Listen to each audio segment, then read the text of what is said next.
先皇宠妃流落民间，却又在20年前传出死讯，这其中必有隐情。故而，本府将她接回庙中，待问明原委之后，再做定夺。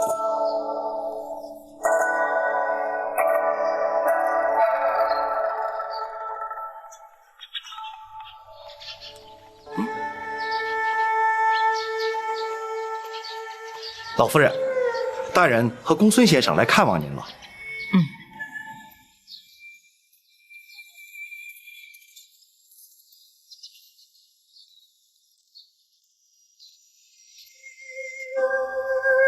你们守在门外，不得让任何人惊扰。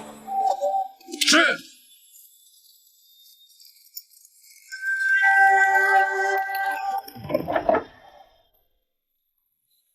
包拯叩见娘娘。啊，免了免了，坐吧。谢娘娘。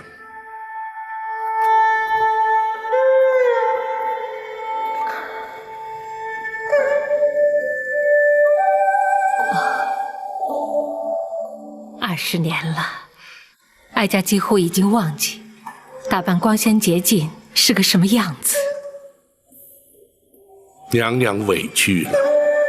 不，为了等候今天，再多的委屈，哀家也心甘情愿。娘娘身份特殊，为防走漏消息，增添无谓的困扰，包拯自作主张，将娘娘接至庙中，并以老夫人相称。权宜之计，还请娘娘不罪。啊，你处事谨慎周到，哀家又怎么会怪罪于你呢？此事的确必须隐秘，甚至当你将全盘往事了解之后，哀家还在担心你敢不敢接这个案子呢？娘娘何出此言？只因哀家的冤案牵扯到2位当今最为显贵的人。是哪2位？一位是当今的刘太后。娘娘不是说太后昔日与娘娘情同姐妹，此案又怎会与她有关？情同姐妹，哀家落得如此地步，全都是拜她所赐，被她所害。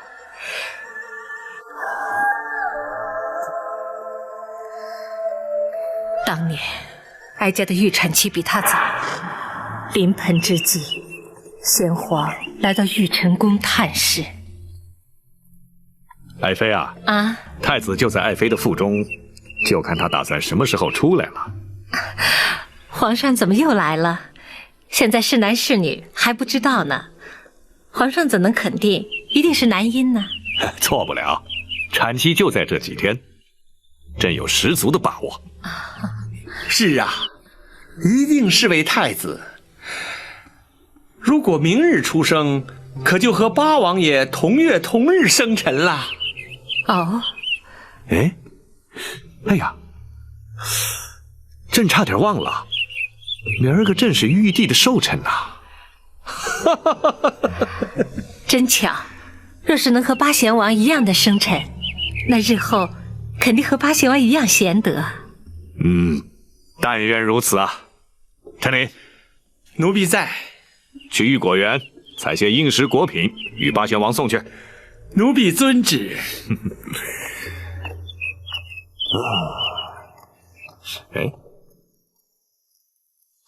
爱妃啊，你怎么了？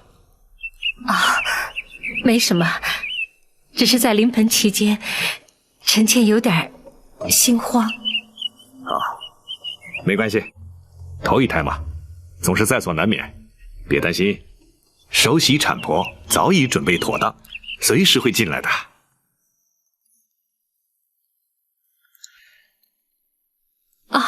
爱妃，你怎么了，爱妃？爱妃，快生了，快生了，快生了，快来人啊！找产婆进来，快！快找产婆进来。是。哎，爱妃，别慌啊，马上就好。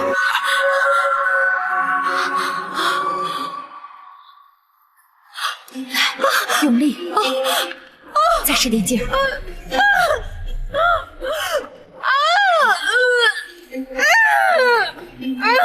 再用力。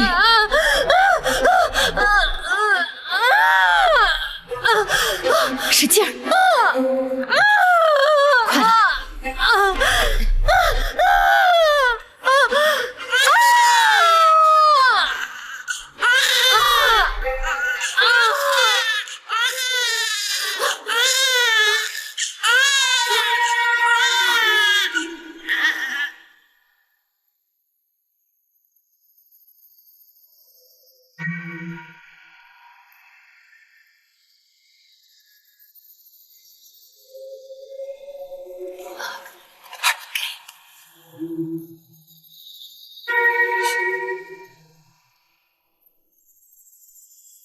但不知娘娘当年所生是男是女？不论是男是女，等哀家醒来以后，出生的婴儿就变成了不知名的怪物。此话怎讲？郭槐与产婆尤氏勾结，趁乱将婴儿以剥去皮的狸猫调换。先皇得知，一怒之下将哀家打入冷宫。其实这一切全是刘妃在暗中指使。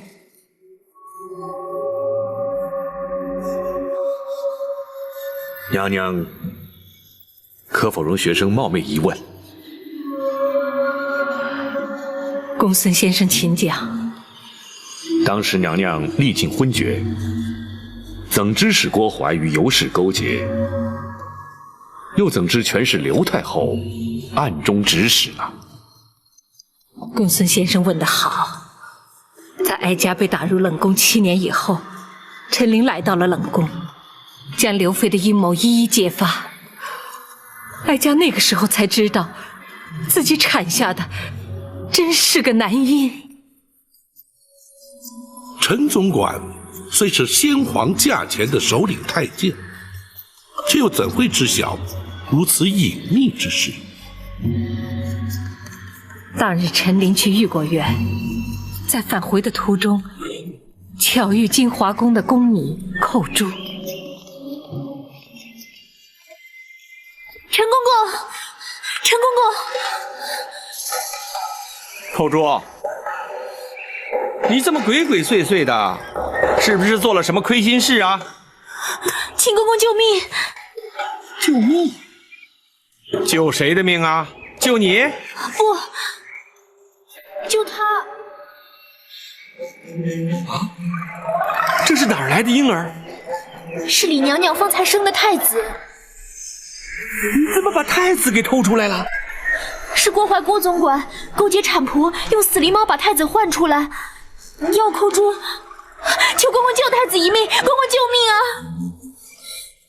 郭槐把太子换出来干什么？他要寇珠把太子掐死，埋在金水桥下。啊！这种事他也敢做？就是抄家灭族也不足以赎罪呀！郭总管是受了刘娘娘的旨意。住口！你好大的胆子啊！你是金华宫的宫女，刘娘娘是你的主子，你竟敢造这种谣！不是寇珠造谣，刘娘娘亲口交代寇珠要听郭总管的调判，的确是娘娘的旨意啊。刘娘娘和李娘娘情同姐妹，怎么会？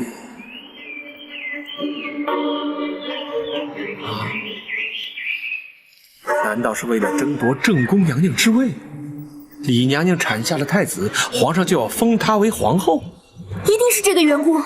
公公，你快把太子带出宫去，如果被郭总管发现，恐怕我们都得赔上性命啊！干下这种大逆不道的事，一定会杀人灭口。可是我能把太子带到哪儿去呢？哪儿都行，只要出了宫，先保住太子的命再说。寇珠，你是刘娘娘的心腹，否则她不会让你参与这种事。可你为什么要背叛她呢？公公，寇珠虽然只是个下人，可是还懂得道理。太子是皇上的亲骨肉，大宋朝未来的君主，只要是大宋子民，人人都该拼着性命的保护他。再说，孩子是无辜的，不能让他成为争权夺利的牺牲品呢。寇珠，你这丫头的忠义之心，更显得郭槐和刘娘娘的卑鄙险恶。你放心，就算拼了我这条命，也要把太子安安全全的送出宫去。多谢公公成全，多谢公公成全。不，身为人臣，这也是我该尽的本分。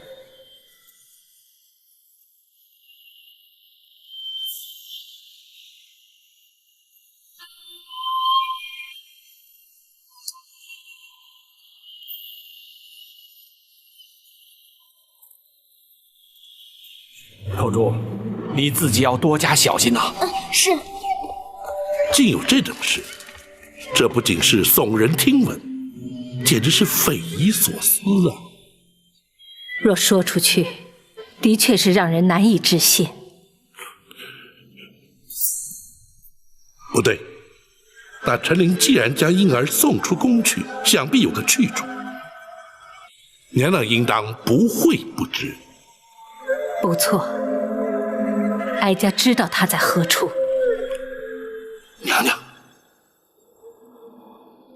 陈琳带他去了南清宫。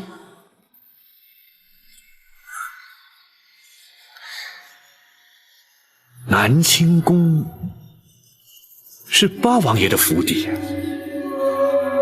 难道说八王爷也知道这件事的来龙去脉？不仅如此，八王爷还把他带到自己府邸，与其他皇子一起抚养。娘娘适才言道，此案涉及2位当朝显贵，这第2位，莫非就是当今皇上？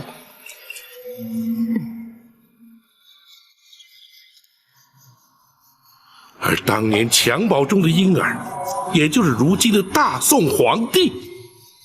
正是。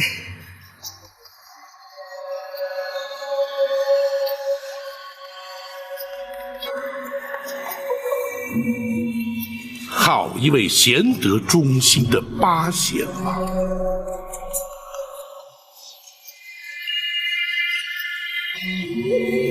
大人，难道当今皇上不是刘太后所生？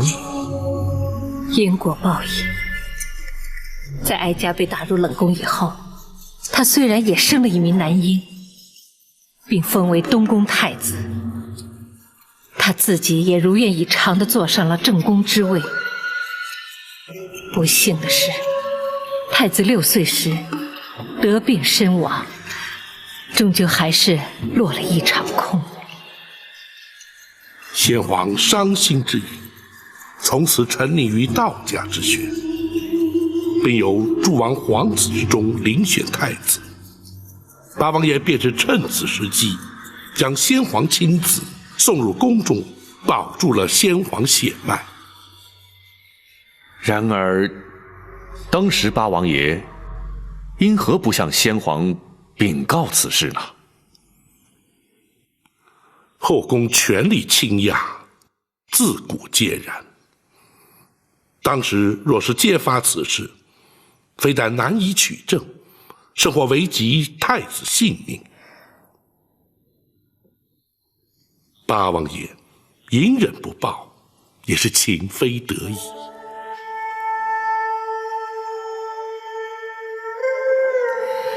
包大人不必介怀，对八贤王，哀家感激还来不及，又怎么会责怪于他呢？只是，却让娘娘平白承受了30年的冤屈凄苦。不，得知皇儿安然无恙，哀家已心满意足。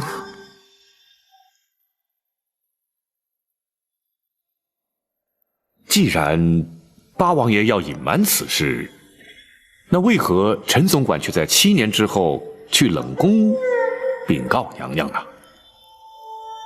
皇儿7岁进宫时，意外闯进冷宫，哀家见他与自己被换走的孩子一般年纪，也许是母子天性吧。哀家就将先皇所赐的玉佩转赠于他。八贤王见玉佩心生不忍，所以才命陈琳前来传话。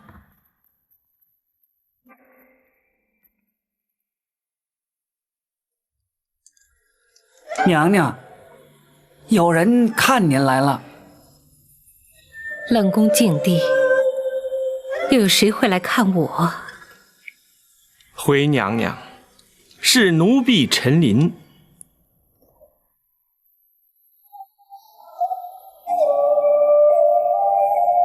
是皇上派你来的？不，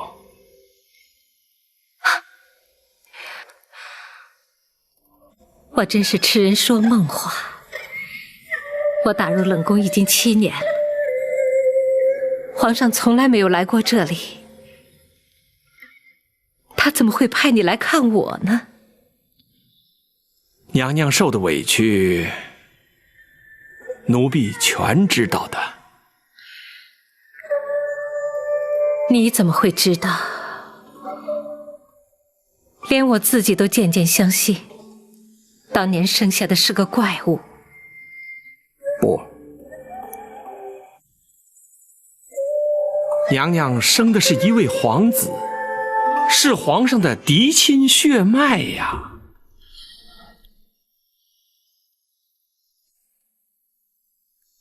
你说什么？7年来，小皇子一直在八王爷府邸。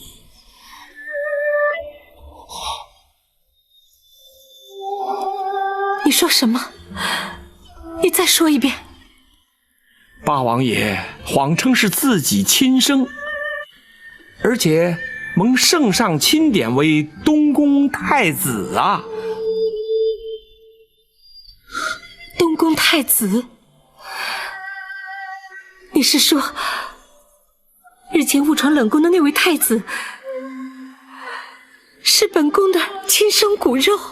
正是啊！八王爷唯恐小太子被奸人所害，因此隐瞒至今。娘娘赠给太子的玉佩，八王爷看到了，未免娘娘担心，才要奴婢前来禀告娘娘啊。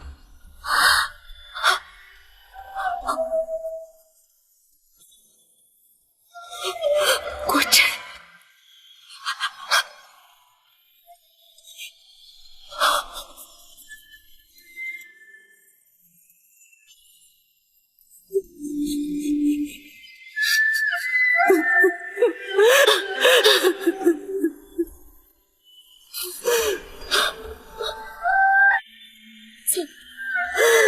苍天有眼，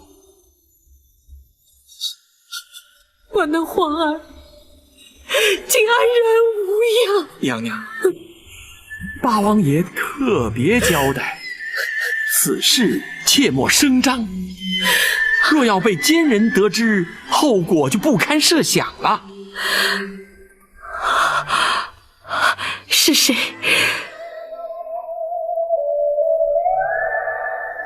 是谁如此心狠手辣，连八王爷都如此顾忌？皇上潜心修道，不理俗事，如今宫中大权在谁手中，想必娘娘清楚啊。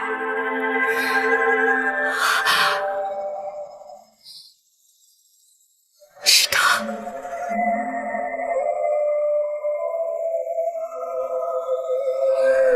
是他，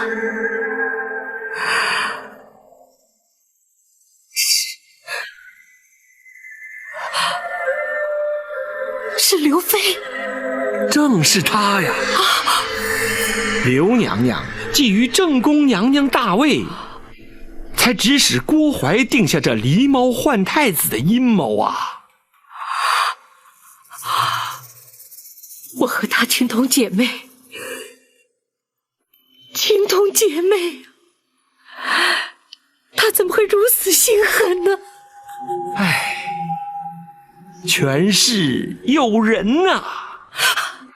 如今她也得偿夙愿，成了当今皇后了。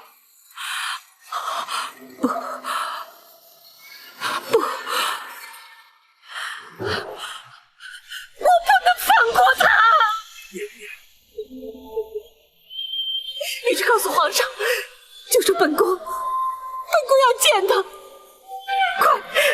去告诉皇上！不可能啊，这不可能的呀！皇上因为娘娘生下了怪物，一直耿耿于怀，而且狸猫换太子一事难提证据，倘若声张出去，反倒让刘娘娘有了警觉，反而对娘娘和小太子都不利呀。难道就由任他上下其手，为所欲为吗？要忍，八王爷一再嘱咐要娘娘忍耐，他会寻个适当的时机揭发此事。娘娘千万不要因一时冲动，反而招祸呀！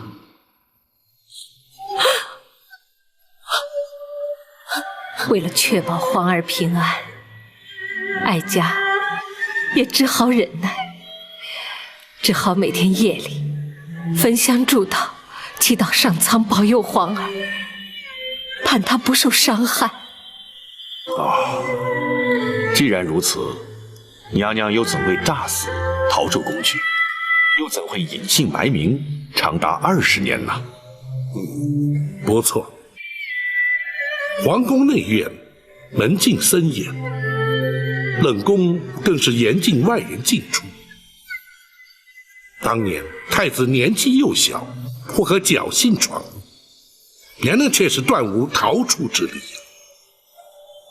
机缘凑巧，也就是那刘妃心怀鬼胎，她恨不得将哀家除之而后快。不知在哪里听到了消息，竟然向先皇诬告我，说哀家每天黑夜焚香是诅咒先皇。岂有此理！他竟敢诅咒于朕！皇上请息怒，你娘娘这么做只是一时想不开，臣妾相信她也不是真的那么怨恨皇上。生下妖孽，朕没有赐他死，他反倒怨恨起朕来了。启禀皇上，李娘娘生性温顺，不会怀此恶毒心肠，还请皇上圣察呀。陈总管，他若不是诅咒皇上，那他为什么要半夜3更的烧香呢？传令，奴婢在。传朕口谕，此地非7尺白绫，要他自尽谢罪。皇上，还请皇上三思啊！皇上，您就原谅他这一回吧。不行，朕意已决。陈琳，你是首领太监，这件事就由你去奉旨执行。皇上，大胆！你敢抗旨不遵？奴婢不敢，奴婢遵旨。郭槐，奴婢在。你是后宫太监总管，你听着，1个时辰之后，去冷宫验明正身。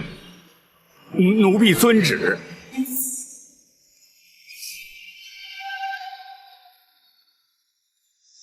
先皇既然下旨赐死，娘娘又怎会逃过此劫？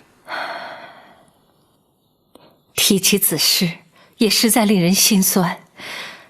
除了陈琳之外，冷宫总管秦凤也是个忠心之人。正当他们2人在无计搭救之时，为什么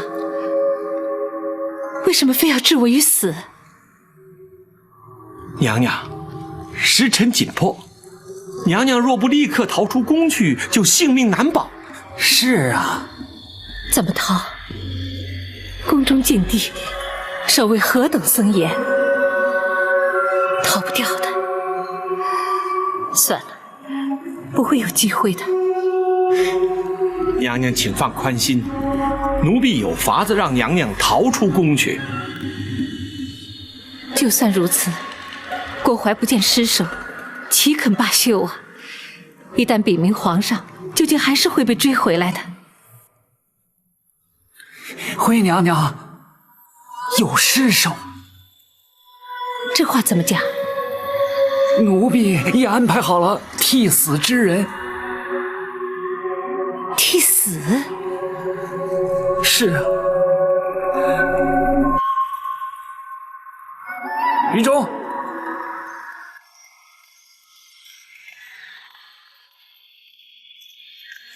奴婢于中叩见娘娘。秦风，他是……回娘娘，于中是冷宫的小太监。奴婢自他9岁进宫，便一直带在身边，由他替死，就有了尸首。真是难为你们了。可是郭槐奉旨验明正身，又岂会认不出来？由他替死，不是白白赔上一条性命吗？这没有用的。不，郭槐认不出来。他怎么会认不出来呢？娘娘或许从未见过人一死之后的情形，奴婢在宫中多年，却见过不少案例，吊颈而亡，大多数面呈青紫，颜容扭曲。若不仔细辨认，是很难分辨原来容貌。可是郭槐他要是仔细辨认怎么办呢？那郭槐心怀鬼胎，问心有愧，谅他也不敢正眼去看。娘娘，奴婢相信，这一定能瞒过郭槐的。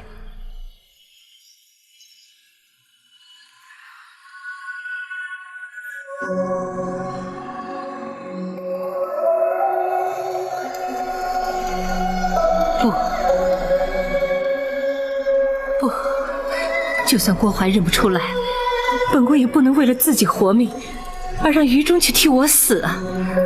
任何人都没有这个权利，让他做这样的牺牲。启禀娘娘，奴婢是自愿替死的。你说什么？奴婢自幼进宫，跟随秦总管学到了不少忠义的道理，能为娘娘替死是奴婢的福气，奴婢心甘情愿。不，本宫不同意。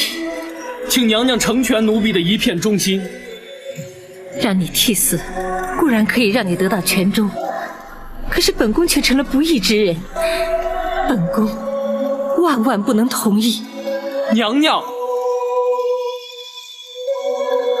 娘娘，请娘娘和于中互换衣服。奴婢在城外已安排好了人接应，再迟，郭槐一到就来不及了。不，请娘娘为太子殿下着想啊！若娘娘奉旨归天，太子殿下恐怕永远不会知道娘娘是他的亲生之母啊！娘娘，你怎么又能忍心让太子殿下认贼作母，终其一生呢？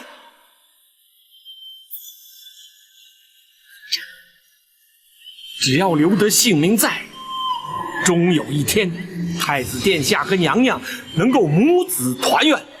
届时，非但能洗刷娘娘的冤屈，更能让这是非黑白、善恶对错昭然于世啊！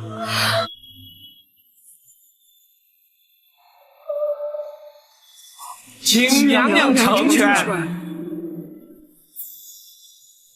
好，本宫深受你们一片忠心。谢娘娘。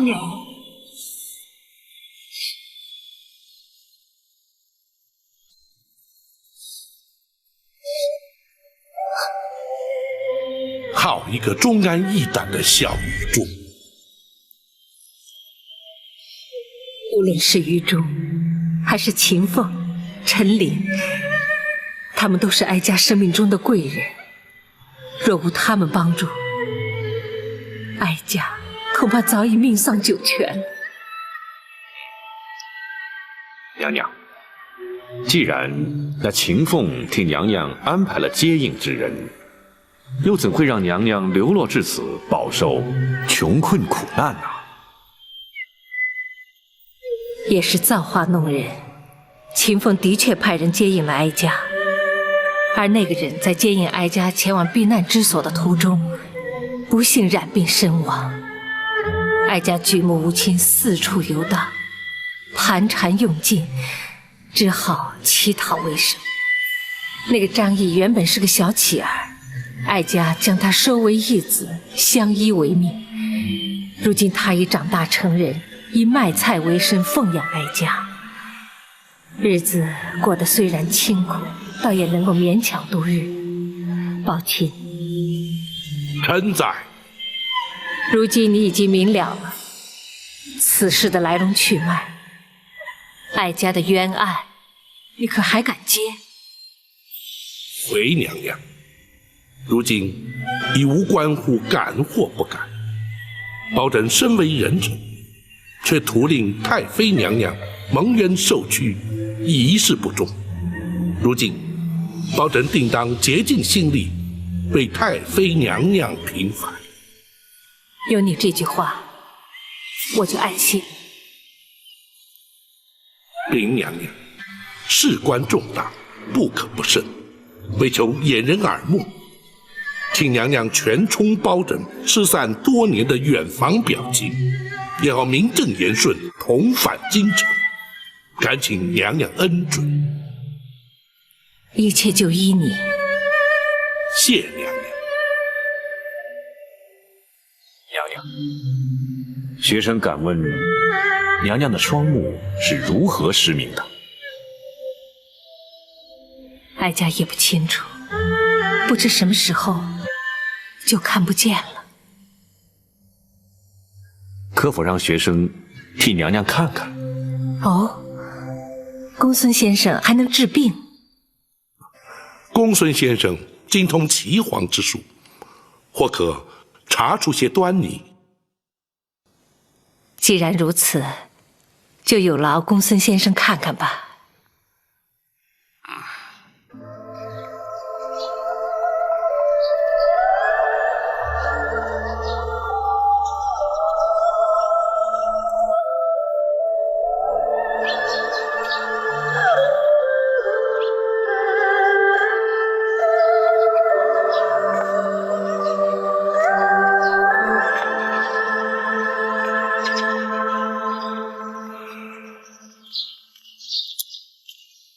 公孙先生情形如何？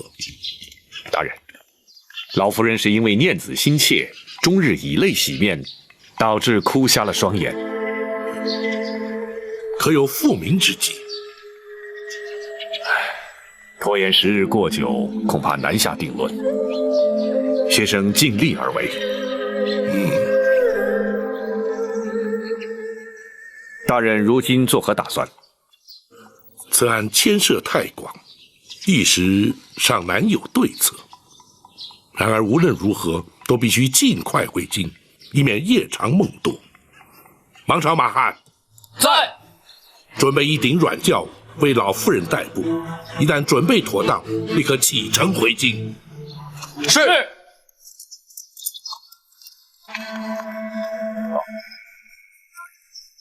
张毅可要随行？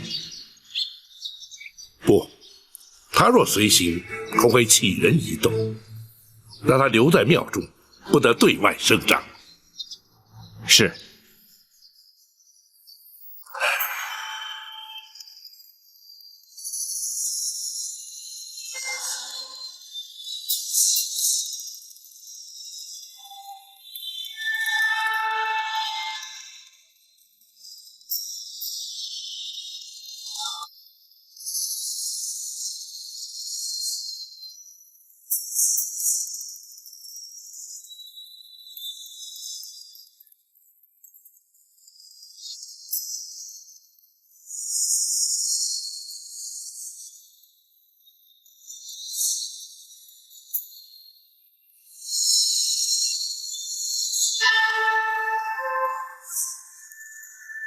启禀庄主，展大侠到。有请。是。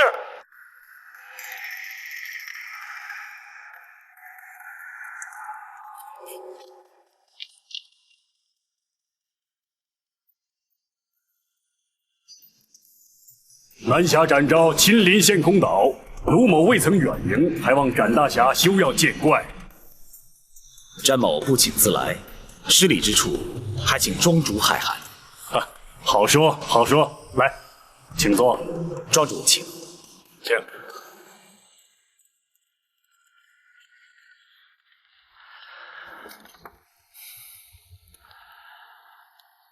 詹某今天的来意，庄主想必心知肚明吧？不错，请恕詹某直言。詹某与吴蜀无仇无怨，纵有冤仇，也应该依江湖规矩，而不该惊动官府。更何况是皇宫大内，不知卢庄主对此有何说法？展大侠应该心中有数，我弟这么做就是为了“御猫”二字。御猫二字对詹某毫无意义，对吴蜀兄弟更无不敬之心，还请诸位明鉴。可我们五弟却不这么想。白兄可以对展某不满，却不应该惹上官家。五弟的行事的确有些莽撞了，但我卢某兄弟五人同声一气，自当力挺。展大侠若有所责怪的话，我们兄弟共同承担。吴蜀兄弟重情重义，江湖皆知。正因如此，展某更望此番前来能够善了，还请庄主大度赐还皇上玉佩。展某衷心感谢。展大侠，陷空岛吴蜀无心与展大侠为敌，更无意招惹官家，只是事已至此，彼此还少不得一番较量啊。庄主此举又有何意？比武架计点到为止，这三弟四弟均已败在展大侠手中，只要能将我们五兄弟一一击败，卢某天为吴蜀之首，自可做主，将玉佩奉还。倘若败的是展某呢？五弟争的不过是一口气，届时江湖朋友自然会知晓，到时玉佩仍交展大侠带回。展大侠，你以为如何呀？既然如此，恭敬不如从命。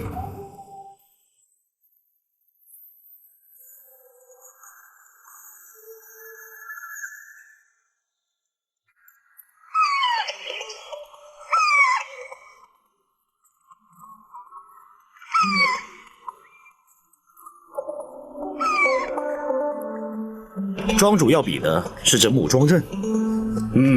不错。卢某自认在轻身功夫上稍有专攻，就向展大侠请教轻功了啊。钻天鼠一身轻功独步江湖，展某有幸得以见识，可不知道要如何比法。你我二人分居庄头，相互追逐，以先落地者为败。倘若僵持不下，岂非胜负难分？那倒容易，我们燃香为祭，一炷香之内若不分胜负，展大侠恐怕不能视为过关。展某明白了。不过这木桩我浸淫多年，怕是对展大侠有所不公啊。无妨，展某尽力就是。好，不愧是南侠展昭，三弟四弟，燃香。是。庄主，请。请。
展大侠身手不错，庄主也不差。注意了！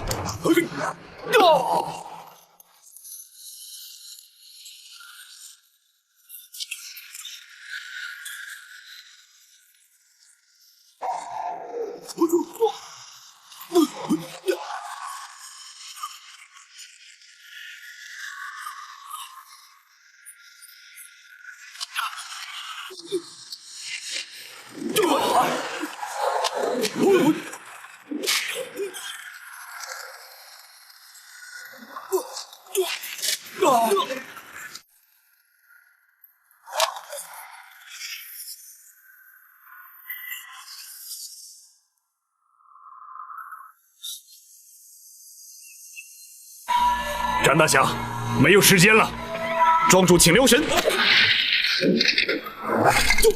战争好计策。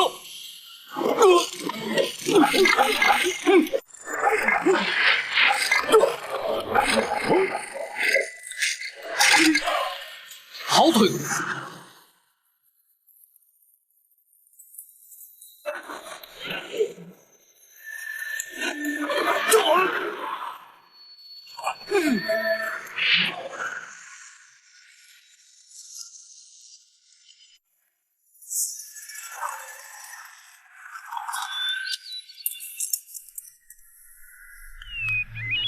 卢庄主，承让。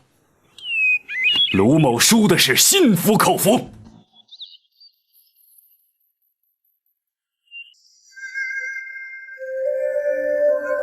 老夫人，请用茶。有劳你了。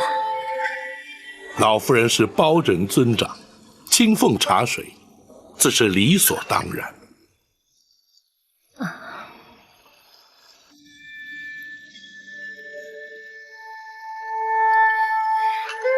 20年来，让老身总算有了依靠。可惜我双目失明，无法亲眼目睹你的容貌，终其一生只能凭空臆测了。老夫人请宽心，老夫人失明的原因，学生已然明了，或许能找出方法，让老夫人尽快复明。哦。 有可能吗？有可能。据学生所知，的确有类似的患者，在经过诊治调养之后得以痊愈。果真如此，公孙先生。老夫人，请务必帮助老身，眼睛复明。老身还想在有生之年，看看许多人、许多事。 尤其是想看到那些陷害我的奸人得到应有的报应。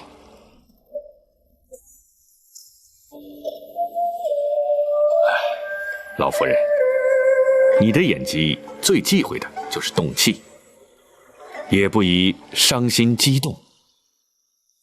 还请老夫人多多保重，以便于学生为老夫人诊治。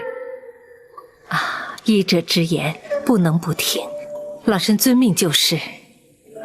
学生不敢。旅途劳顿，老夫人多事休息，稍后仍要赶路啊。好，你们去忙吧，别招呼我了。是。你们4个在此，随时听候老夫人差遣。是。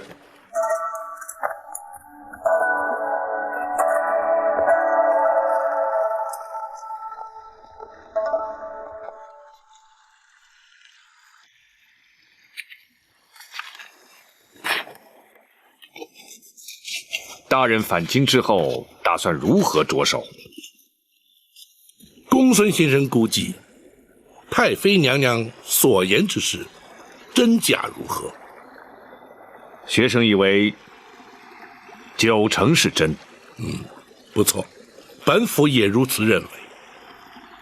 不过，太妃娘娘所言之事，除却亲身经历之外，其他全都来自陈琳。大人对陈总管又知道多少呢？陈琳虽是皇上多年，甚至可以说，皇上在宫中是由陈琳一手带大，故而皇上尊封陈琳亚父称号。既然如此，皇上登基之后，陈琳为何没有向皇上陈述当年的往事呢？这一点本府就不得而知了。不过皇上登基不久，陈琳就告老还乡，想必他自有道理。大人，学生以为，若想查明当年往事，恐怕还得从陈琳身上着手才是。不错。太后与郭槐乃是太妃娘娘口中的奸人私党，想必不会自成罪行。回京之后，本府立刻查明那陈琳的退隐之处，也好寻他问明真相。除此之外，还有一个人是关键。八王爷。大人与八王爷私交甚笃，大人何不直接请教于八王爷呢？不行，此案牵连太广，轻则朝野震惊，重则动摇国本。本府必须先以言语试探，再伺机查询。大人顾虑甚是。这些事也的确是多事之秋。大人陈州督镇铡了庞玉，白玉堂却同时夜闯进宫，盗配流书。如今大人更是在无意之间查得一桩惊天动地的陈年旧案，接下来只怕往后大人要更加劳心劳力了。既识军路，忠君之事，本府理当尽力而为。只是展护卫只身独闯陷空岛，究竟能否追回玉佩，却让本府颇为挂记啊。学生相信，展护卫绝不会有负大人所托。但愿如此。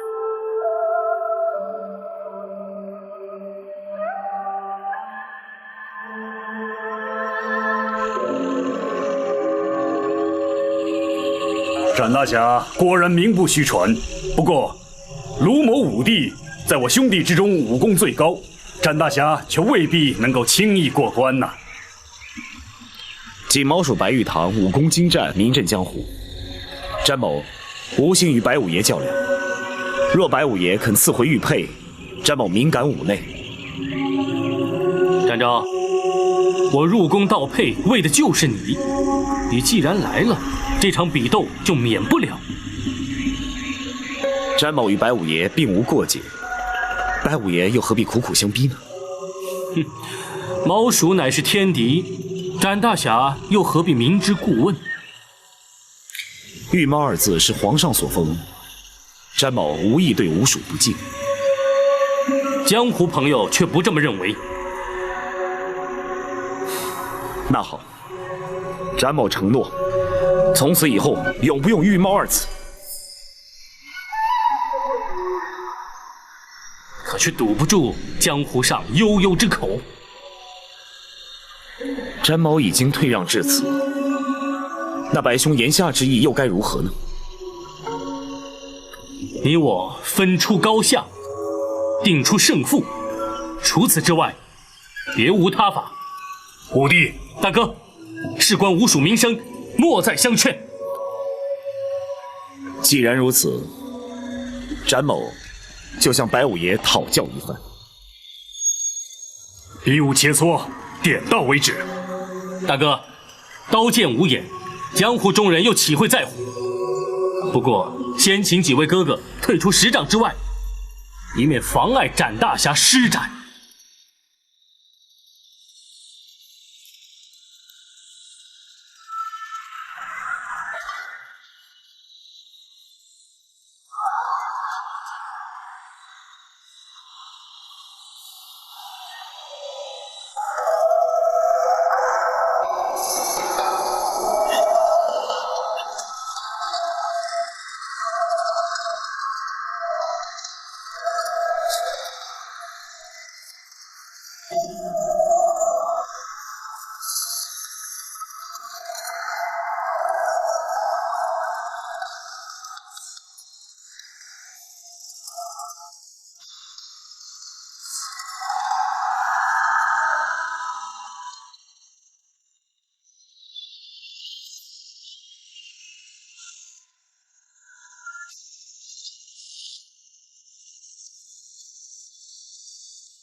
展昭，你这是什么意思？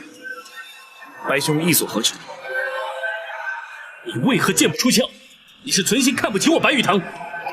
白兄误会了，既是切磋比试，又何须兵刃相见呢？不是切磋比试，而是为了名誉而战。如果你不肯放手一搏，休怪我毁去玉佩，让你交不了差。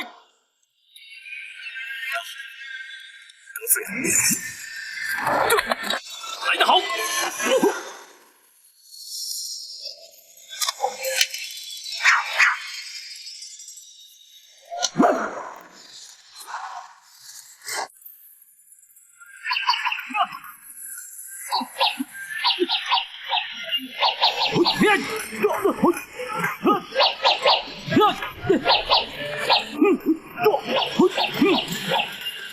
这下有热闹看了，我也想看看究竟谁比谁强。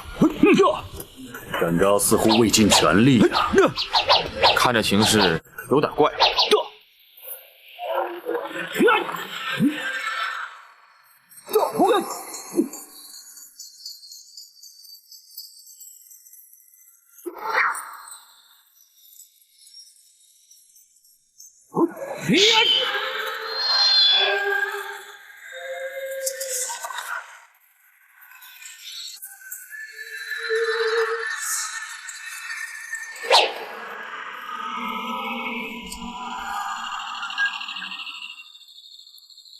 南侠展昭也不过如此。白五爷果然高明，展昭佩服。如今江湖上人总该知道，皇上封的御猫，毕竟还是比不上陷空岛吴蜀。老五，这下可给我们兄弟扬眉吐气了。展大侠，武帝是侥幸获胜。不，武帝败了。三哥，你这话怎么说？他长剑已断，若不算败，难道真要他血溅当场吗？不错，三弟，你把话说清楚。大哥，请看，这是竹剑。这，展昭。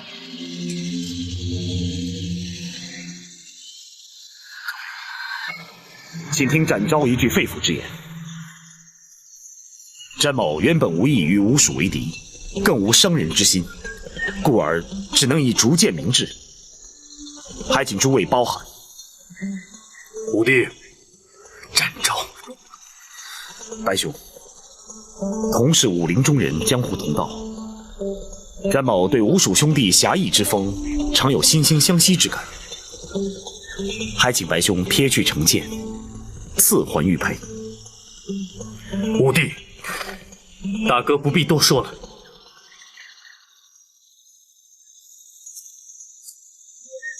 二哥，我来了，我来了，老五，你赢了。不，啊，我输了。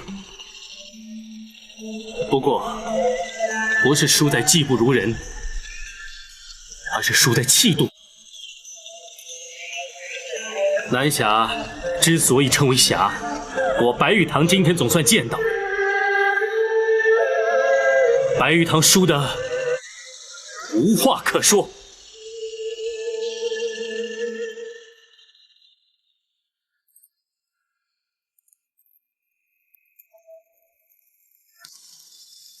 玉佩奉还。吴蜀势力莽撞之处，还望展大侠不要怪罪啊！吴蜀兄弟信守然诺，展某佩服。惭愧，为了这个虚名，险些断送了吴蜀的声誉。这五弟之错，也就是我五兄弟之错，还请展大侠回京转禀包大人。如果朝廷要追究刑责，吴蜀绝不会逃避，随时接受包大人的惩处。罗庄主，请放心，玉佩是由白五爷主动奉还，展某答应庄主，绝不会将他缉捕归案。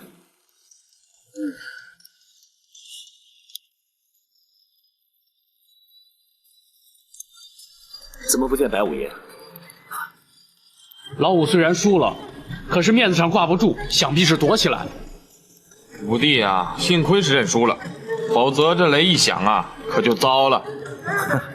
在韩二哥的火药地雷阵前，恐怕展某也难以幸免。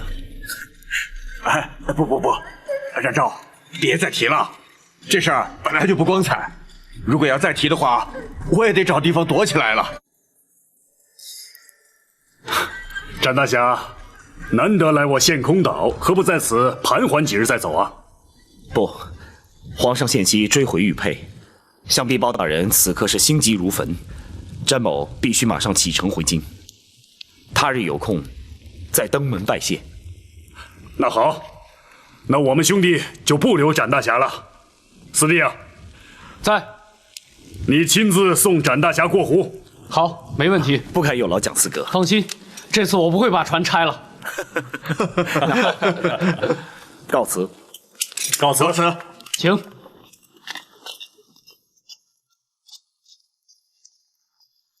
这展昭果然是个英雄豪杰呀！哎，二哥，五弟要是没认输，你真眼抱着地雷？这个嘛，哎，我可是告诫过你，不准用这地雷啊！啊，哎呀，我就实话跟你们说了吧，反正五弟也不在这儿，我埋的呀，那根本就是空地雷，这没装炸药啊！你呀！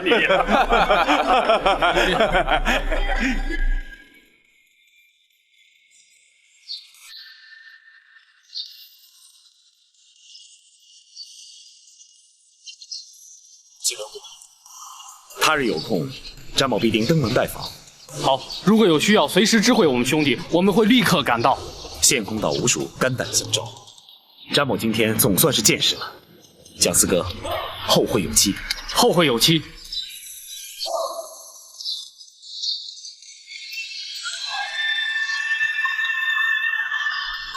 好一个羽毛展昭，在下心服口服。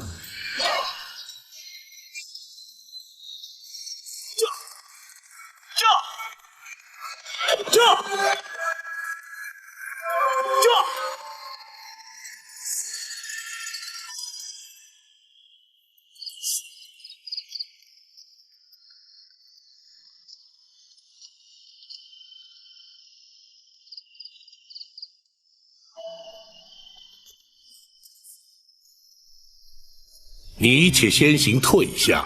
是。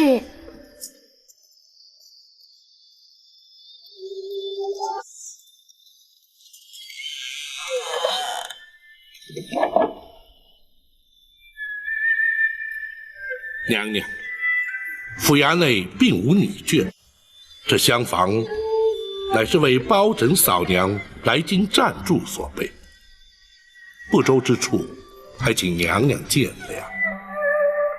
无论是何处，都要比那破屋强多了。包青口中的嫂娘是何许人？怎么会有如此怪异的称呼？回娘娘，包拯自幼父母双亡，乃是长嫂带大，故而以嫂娘相称。这倒颇不寻常。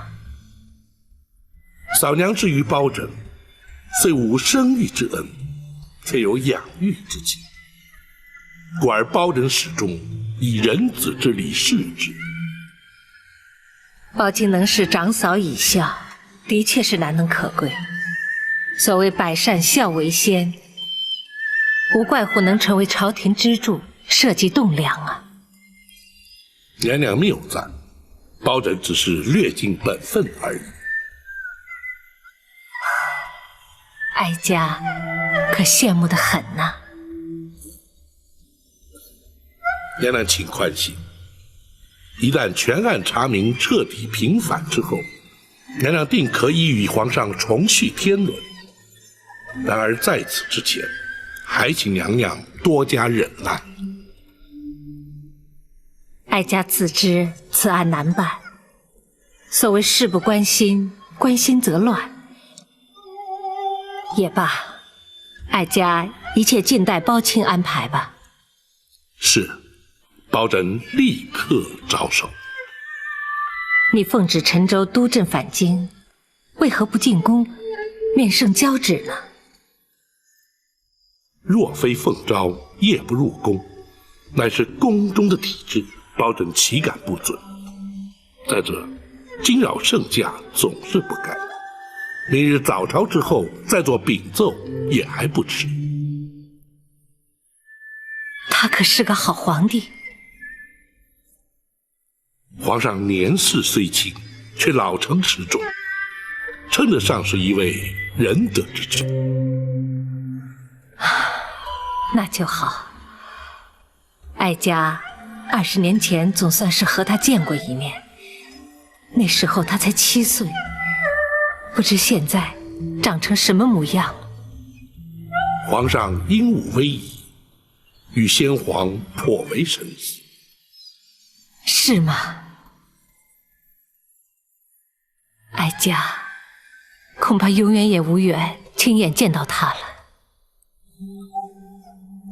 娘娘请宽心，公孙先生博学多闻，医术精湛，包拯相信他定能令娘娘双目复明。那就寄望于他了。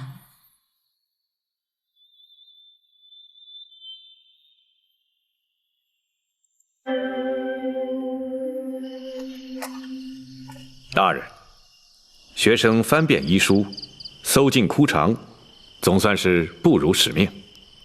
哦，公孙先生可是已有医治之法？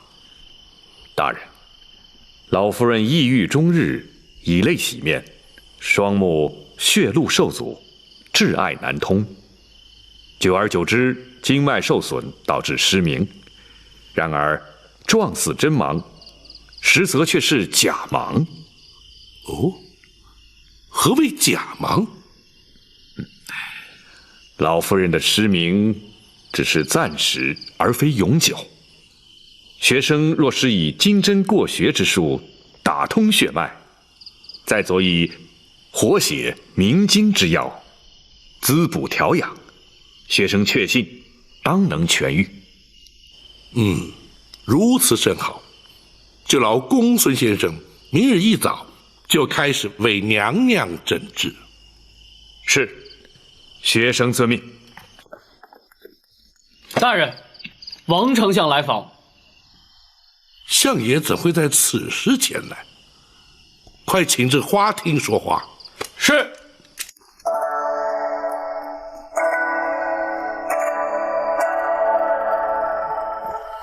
相爷请。相爷，请坐。相爷营夜来访，可是有何急事？包大人，该着急的应该是你吧？你怎么反倒像没事人一般呢？相爷此话怎讲？皇上下旨要你去陈州督阵，你怎么竟然把安乐侯庞玉给铡了呢？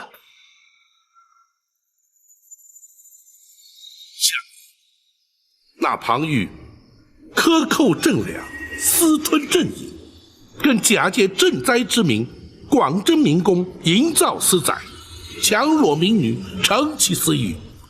数十万灾民非但未蒙朝廷恤灾之力，反遭欺压荼毒之害。包拯既然奉旨督政，若不杀他，岂非有亏职守，愧对皇上？老夫早该知道，当初皇上让包大人前去陈州督阵，那就注定了会要庞玉的性命。相爷，莫非相爷认为包拯处置失当，或是皇上指责包拯所为不该？不是，那倒不是，只是你好歹先禀奏过皇上，再办庞玉也不迟嘛。时势所逼，情非得已。若不当机立断将他处死，非但民愤难消，民怨难平，一旦饥民被逼，沦为盗贼，灾民被迫结为暴民，一场浩劫于焉而生。届时朝廷威信荡然无存，又岂是皇上所乐见？老夫也知道包大人言之有理，皇上也明白包大人所作无差，可是皇上毕竟要面对庞太师与庞娘娘嘛，这父子连心，姐弟情深，皇上实在不堪其扰啊。若是如此，且让包拯面见太师与娘娘，或可为皇上分忧。不，千万不可！皇上就是担心包大人与他们碰上，所以才要老夫半夜赶来知会你。皇上已经下旨，要庞太师陪着庞娘娘前往陈州，为那庞玉料理后事，并且要老夫转告包大人，明日早朝之后前往御书房面圣。可是不准再提那庞玉的事了。是，包拯遵旨便是。还有，贼人夜闯进宫盗佩一案，皇上势必要追问，所以老夫特来提醒包大人要预做准备。那块玉佩对皇上至为重要，无论如何都得追回来，否则此事，恐怕是难以善了啊。多谢相爷提醒。还有一件事，相爷，看来包拯替相爷的确惹了不少麻烦呐。老夫要提的不是公事。哦，相爷请讲。听说包大人从陈州带回来一位亲眷。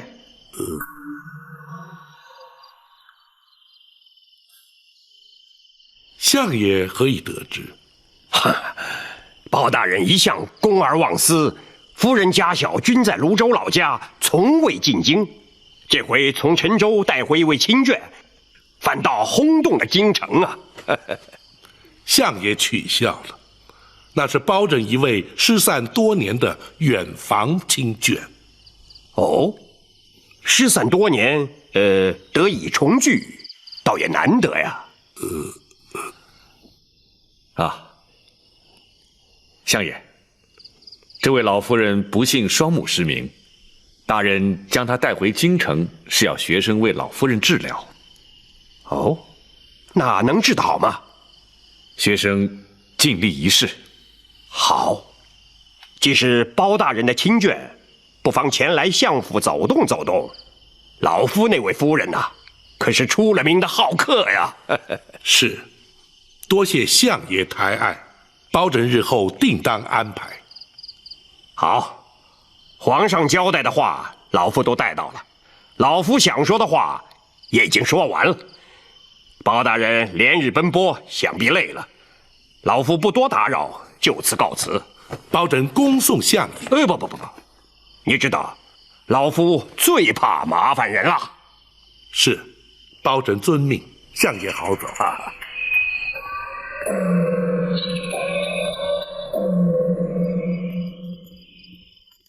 想不到，老夫人进府的事居然传了出去。不碍事，公孙先生应对得体，应该不会弃人以斗。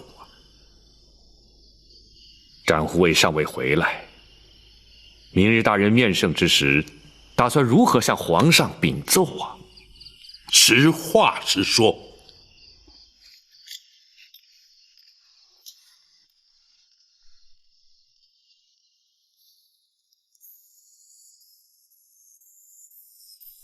展护卫有把握把玉佩追回？回皇上，臣确信展护卫必能不负所托。那夜闯进宫盗佩流书的究竟是什么人？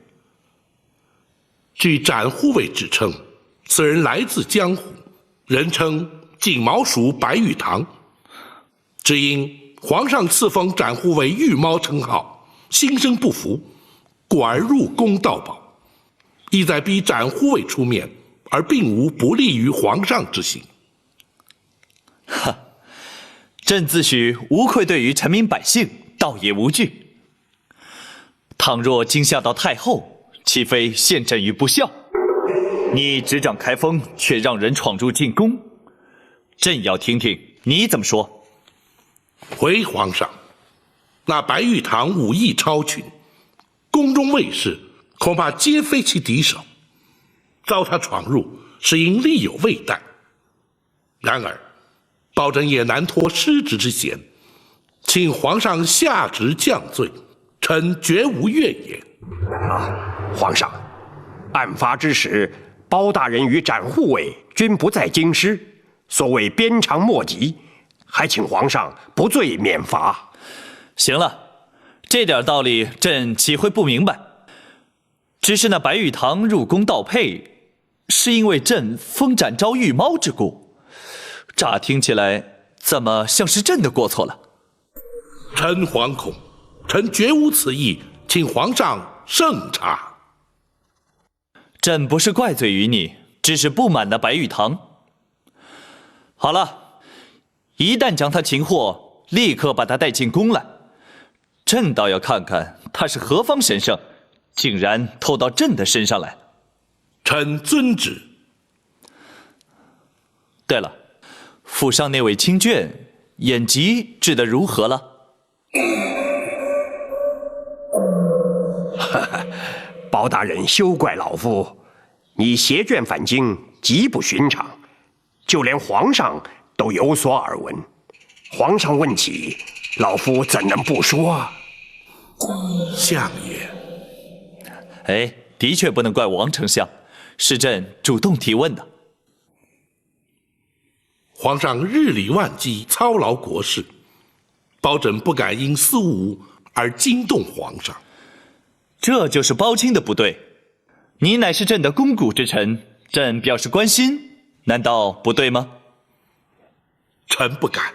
哈，包大人，皇上是以仁孝治国，既然尊长有疾，子侄焉能不忧啊？包大人公务繁重，若是再为家务所累，岂不反倒让皇上心中不安了吗？包拯绝不会因私害公。行了，朕知道你一向公而忘私，既然朕已开口询问，难道包卿就不打算回话吗？臣不敢。那位老夫人正在府中由公孙先生诊治，请皇上万勿挂心。好，公孙先生神医神术，想必能够治愈。若需要宫中御医协助，包卿尽管开口。谢皇上隆恩。照方抓药，细火慢煎，每日3副，饭后服用。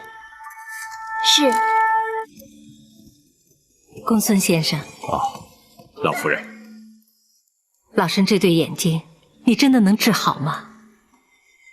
回老夫人，学生自信有8、9分的把握。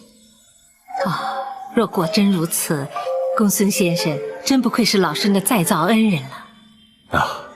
学生不敢。不过有一件事情，务必要请老夫人全力配合。研医治病，当遵医嘱，此乃天经地义之事，请公孙先生明讲。是。老夫人的眼疾非一朝一夕所致，实乃因思念亲人，过度忧伤。如今学生施以金针过血之术，再佐以明目活血之药，只要安心调养，当可痊愈。不过在此期间，千万不可焦虑激动，否则恐会前功尽弃。这一点，尚请老夫人要多加克制。好，公孙先生的嘱咐，老身会牢记在心。多谢老夫人。公孙先生所言是真，亦或是只为了安抚老夫人？大人，两者皆有。学生担心大人追查此案之时，老夫人会饱受刺激，一旦过于激动，非但对病情不利，甚至有碍于大人查案，故而先期诱导，防患于未然。公孙先生果然顾虑周到。大人谬赞，但不知大人打算由何处查起？南清宫八王爷府。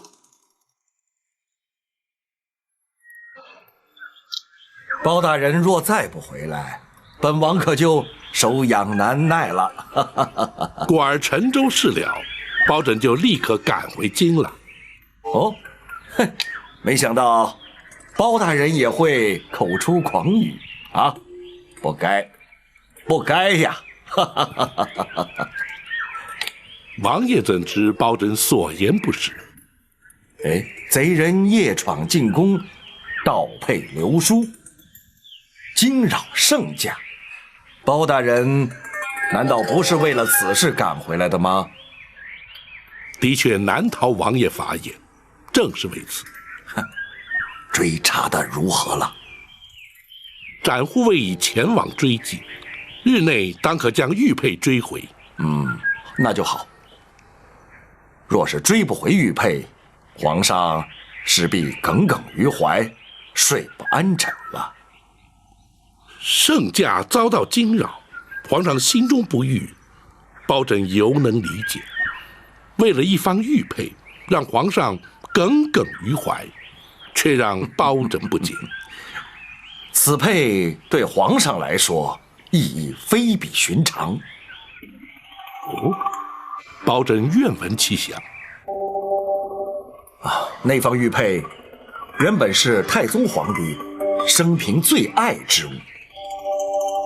先皇被立为太子之时，太宗皇帝便以此玉佩相赠。如此说来，那玉佩乃是先皇传于皇上的遗物。哎，不，皇兄当年将此佩赐予了一位宠妃。哦，但不知是哪位娘娘？哦，是，唉，往事已矣，人事全非，不提也罢。那么玉佩又怎会到了皇上手中啊？皇上7岁那年被选立为太子，进宫之日，偶遇这位皇娘，二人一见投缘，便以此佩相赠。自此，皇上终日随身佩戴，从不离身。此佩被盗，皇上自然难以释怀了。先皇遗物辗转重回皇上手中，也可称得上是冥冥之中自有天定了。这位皇娘对皇上期许甚深，而以仁孝2字相勉，这也是皇上立志以仁孝治国之因呢。难怪皇上对这玉佩如此在意。但不知那位皇娘如今又在何处？唉，20年前便已因故身亡了。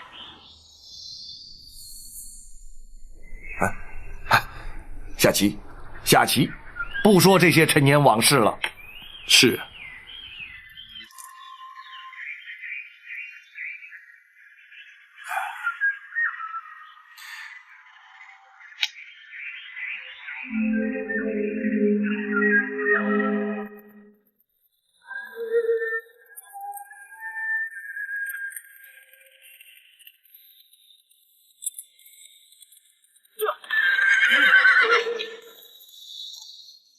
展大人回来了。大人可在府中？大人去了八王爷府。公孙先生？公孙先生还在府中。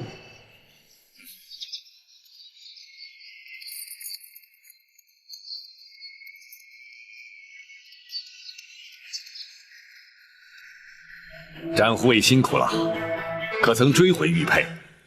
信不辱命。太好了，如此一来，大人可以向皇上交代了。学生立刻通知大人。且慢，展昭有一事要和公孙先生商议。展护卫，请说。玉佩虽然追回，詹某却没有将白玉堂带回来。啊！在大人回府之前，还请公孙先生帮忙想个对策。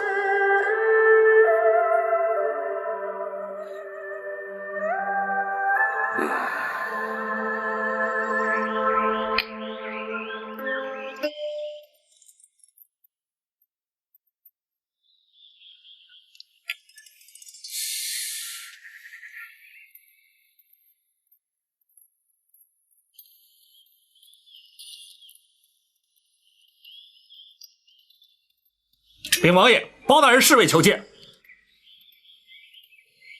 啊，让他进来。是。惊扰王爷与大人下棋，请王爷恕罪。有什么事你就说吧。马汉，何事如此匆忙？回大人，展护卫回府了。王爷，展护卫回来了，想必是有结果了。包大人就回府看看吧。只是此局未了。哎，包大人总是先公后私的，这下棋是私事，包大人就请便吧。打搅了王爷的棋性了。嗨，棋日后可以再下，公事可不能不先办。包大人就别在意了。多谢王爷体恤，请。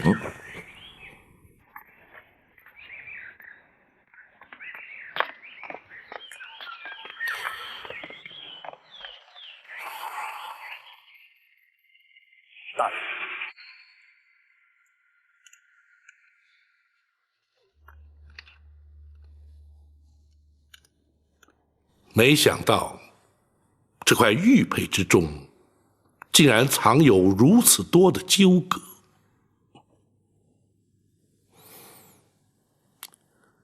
展护卫此行可还顺利？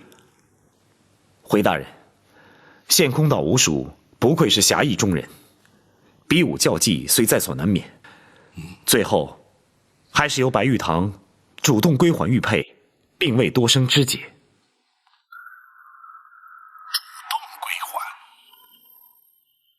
白玉堂入宫盗佩，旨在展昭，目的既已达到，自然不再刁难。那白玉堂如今又在何处？仍在献空岛。展护卫因何不将他一并带回归案？